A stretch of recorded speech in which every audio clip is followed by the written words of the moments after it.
back to Siouxland once in a while. You still have family here.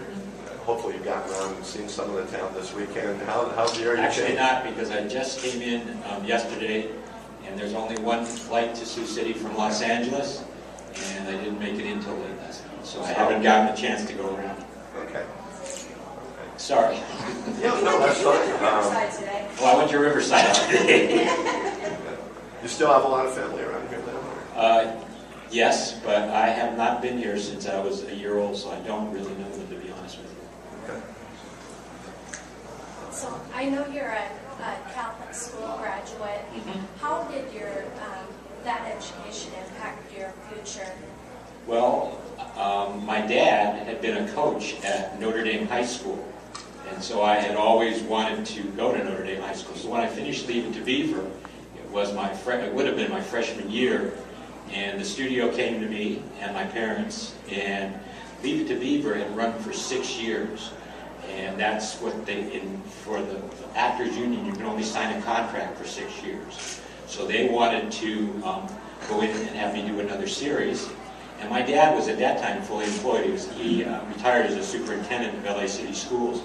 But my parents asked me if I wanted to go on. And I said, no, I want to go to Notre Dame High School, because I loved acting, and it's not that I was tortured or didn't like going to the studio, but I wanted to play sports. And so that wouldn't have happened had I done the next series. So I went to Notre Dame High School, and I spent 6 years. I was on the football team, I was on the track team, and the swimming team. When I graduated in '67, I went into the service and spent 6 years in the Air Force Air National Guard. And then I went to Berkeley. I'm a graduate of Berkeley. I have a degree in philosophy. While I was at Berkeley, I did work somewhat. I did Lassie's, I did Hardcastle, a lot of the series, but I only worked during the summers when I was in high school. And when I went back into acting, after I'd been a banker and a real estate agent for many years, because Tony Dow asked me to do a play with him, and I went to Kansas City and did a play, and we sold out in 2 hours, and we ended up doing a play for 18 months all around the country, and the people in New York and California said, if they're that if they can draw that kind of a crowd, maybe we should make a movie of the week about Leave It to Beaver, an updated version. And from that, we did the new Leave It to Beaver, which is 110 episodes. Can you talk about your time at Berkeley? That was a pretty volatile time there, wasn't it? It was, but I had to do a lot of studying to be able to graduate, so I wasn't as volatile as a lot of the people. But I was there when the helicopters went over and dispersed a lot of people. But as I say, I was there for an education, and I knew what I wanted, and so it wasn't that I was there as a demonstrator.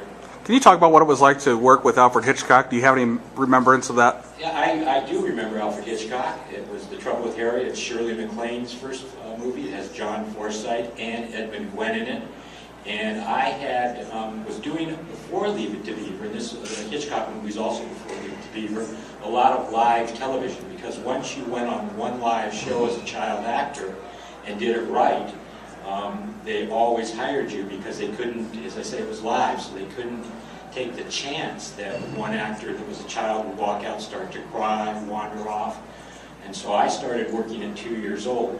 When I met Hitchcock, I was doing a Lux Video Theater, which was a series that was on live TV, and I had just come off stage, and they had my mother off stage so that she would just kind of keep me there, and it was July or August. It was very, very hot, and I asked my mother if I could go get a drink of water, which was a drinking, like a Sparklets bottle over there.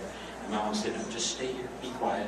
And a very jolly man walked over to my mother and said, oh, I'll take him over there, don't worry about it. Walked me over, got me a glass of water, and then went out and did a commercial, and that was Alfred Hitchcock. So that was the first time I actually met him.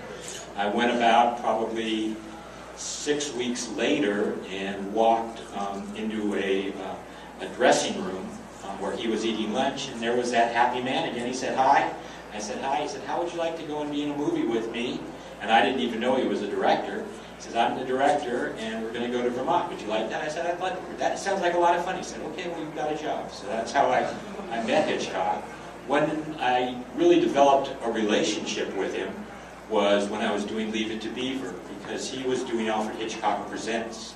So he would always drive in a big, I think it was a Rolls Royce, with a chauffeur, and I'd be outside maybe running around between scenes and just doing things, and the Rolls Royce would slow down and he would roll down the window in the back seat and look out and go, "Oh, hello, Mr. Miles. How are you today?" And he always called me, from the time I was basically probably 5 years old, Mr. Mathers. So he was the first person to even ever called me. Everyone else, especially during those times, either called me Beaver or sometimes Jerry. But no one called anybody but my father Mr. Mathers, so I was very impressed.